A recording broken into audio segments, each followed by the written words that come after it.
A new comic book week is upon us, and tomorrow we'll start receiving the new wares from DC Comics, and it's a 5 release week, so it's going to be kind of light, and it's a bunch of one-shots and annuals and stuff like that. But one comic book in particular piqued my interest. It's called Saved by the Belle Reve, and essentially it's a $10 comic book with a bunch of short stories. I believe, just looking at the cover, and it's like the returning to school special, that this is aimed at like 10 to 13-year-olds. Kind of odd. DC Comics basically don't have that demographic as far as customers right now. And if they did, would they want to spend $10 on a back-to-school special comic book? I think there's a fundamental misunderstanding of their demographics, who their audience is, which overwhelmingly, heavily sways to male readers over the age of 40, and what they're producing now. And within this comic book, there's a short story by Peter J. Tomasi. Pour one out for old Peter J. Tomasi. Apparently he's going woke. Damian Wayne and John Kent are going to get a talking to about pronouns and what it's like to be a non-binary person within this comic book story.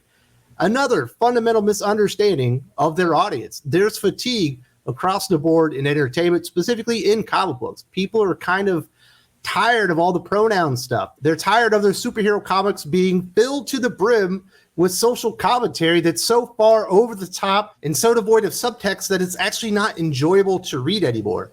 So there's a couple of things going on here that just isn't working out with the comic book reading audience for DC. I don't know why they're even putting this thing out. I understand if you want to find a younger audience, that is a smart move. There are a lot of younger readers. They're just not going to be really, for the most part, in comic shops. And I'm not saying there aren't kids in comic shops. Of course there are. But the vast majority of comic readers that are in comic shops on a weekly basis skews much older. And the younger audience's buying habits dictate that they're likely going to find these things in bookstores. And this thing is coming out into the direct market. So I don't know what DC Comics are thinking. I don't think wrapping the Super Sons, one of the few things that they've created in the last 5 to 10 years that likely could, if they did it right, really reach that younger audience and get people excited and build like a little mini franchise for younger readers in woke ideology and woke messaging is a really good way to get people excited for Super Sons and end up recommending for their kids. Like, I don't understand why they keep wrapping their characters around and all this stuff. If it was happening once or twice a year, or if this was in a vacuum and, hey, we hadn't seen this kind of story before, I would say it's all good. I don't believe in bullying. I don't think that you should go out there and make fun of non-binary people or anybody for anything. I think you should be nice to people. I'm a dad. Shockingly, that's how I feel. And I'm sure Peter J. Tomasi and Max Rainer and the team behind this story had the best and most noble intentions about it. But the market's been fully saturated with these kind of stories, and it just kind of gives you an eye roll. Let's see the pages. Let's see Damian Wayne and John Kent be taught a lesson when it comes to pronouns. There's a young man that's been bullied, and Damian says, I still think you should have let us kick their butts. What's your name? He says, Sydney. John says, well, Sydney, I'm John, and behind me is Damian, our resident defender of the realm. And Sydney says, thanks you guys for sticking up for me, but I definitely don't want anybody getting into trouble, especially since I'm sure you've got some questions of your own you may be thinking about but don't want to ask. Message! Although you will notice that neither Damian or John actually asked a question, but damn straight, Sydney was going to let him know the answer and school these young men when it comes to proper pronoun use. Sydney says, last year I changed my name to Sydney. I felt the name my parents gave me was locked into a traditional gender that I really didn't feel was who I am. I'm non-binary. Message! John Kent is curious. He looks over his eyeglasses. What does that mean? And Sydney, with all the subtlety of a sledgehammer, lets these boys know it means that some people feel like they're a mix of both genders. Remember, this comic book appears to be made for 10 to 13-year-olds. I don't know that I want this in the hands of my 10 or 13-year-old, and I think a lot of parents feel that way. Apparently, DC Comics disagree. Sydney says, while others don't feel like they identify with either gender. John, still curious. How do you identify, Sydney? Because that is the right answer, sir. I identify with both.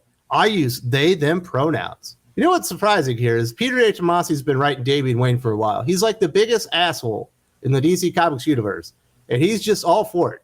No jokes, no cracks. He is absolutely down for the cause with no snarky remarks or whatever. He says they. Sydney continues to school the young men. Some non-binary people like me use the gender-neutral pronouns they and them instead of she, her, or he, him. Does that kind of help?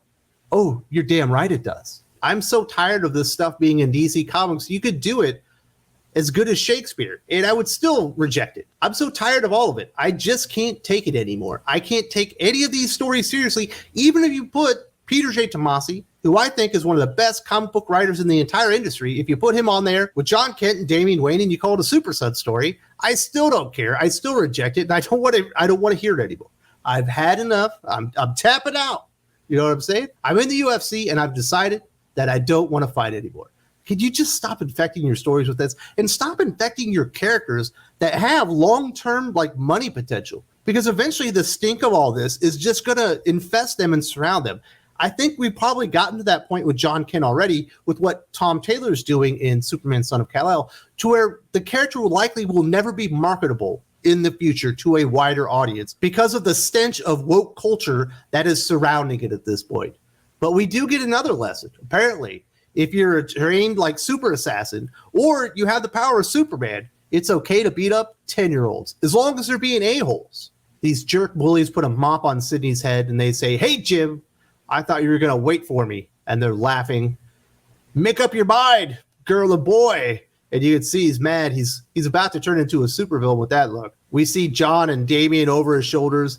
I'm assuming that they're the ones throwing the hands and knocking people out. Obviously, I haven't read this comic book yet. These pages were from Bleeding Cool, like from an article they did today. But in the DC Comics universe, with great power does not come great responsibility. It's okay to go and start beating people up as long as they're being jerks. I guess that's the lesson. I don't think that's the lesson I want my kids to learn either. I do want them to defend themselves. But I also want them to know that, like, you don't have to solve everything with your fists. Like, you can go talk to a teacher. I imagine, with the way that society and culture is right now, if you went up and told your teacher, "Hey, that kid over there is non-binary," that is they, them. And they're making fun of they, them. And if somebody doesn't stop it, bad things are going to happen. I imagine those kids that were making fun of the non-binary kid would get expelled immediately. Their parents would get hate mail, and their house would get burned down at this point. Like, let's not kid ourselves about the culture that we're living in. You know what I'm saying? Now, there is going to be a big surprise from DC Comics. If you would have told me within the last 2 years, DC Comics created a prominent new character associated with a Trinity that was straight, I would have called you an idiot. Apparently, I'm the idiot, because shockingly, Yara Flor, the hottest new character DC's created in probably 5 years, likes boys. I don't get it. This page is going to happen in the Yara Flor Wonder Girl annual from Joelle Jones, which apparently concludes her Wonder Girl story, which I guess takes up the first 5 or 6 issues of that series that she was writing. They got canceled. And then the 2 issues in Trial of the Amazons. And then this issue is like the last thing Joelle Jones is doing with Yara Flor. I'm absolutely shocked that this bootylicious character that everyone thought was so enticing on the eyes is actually into male characters. I am not shocked that she is treating this guy like a bitch, but let's be honest. If Yara Flor wants to do that to you, you just kind of let her do her thing. You know what I mean? On one hand, I'm not surprised what they're doing with John Kent and Damian Wayne and Super Sons. Let's just burn it all to the ground. Anything that could be worth anything of value and bring in new readers to DC Comics, let's just destroy them all with the stench of woke culture. That's what we need to do. As far as Yara Flor being straight, call me shocked. I did not see that one coming. There's a long-standing debate within the comic book community about whether or not what DC Comics and Marvel Comics are doing, kind of all of this SJW woke culture stuff, stuffing it into their comic books, is effective, and if there's even an audience for that. I think there probably is an audience. I think there are enough people to support these kind of stories, but they aren't reading comic books now, and to get them, it's going to be very expensive.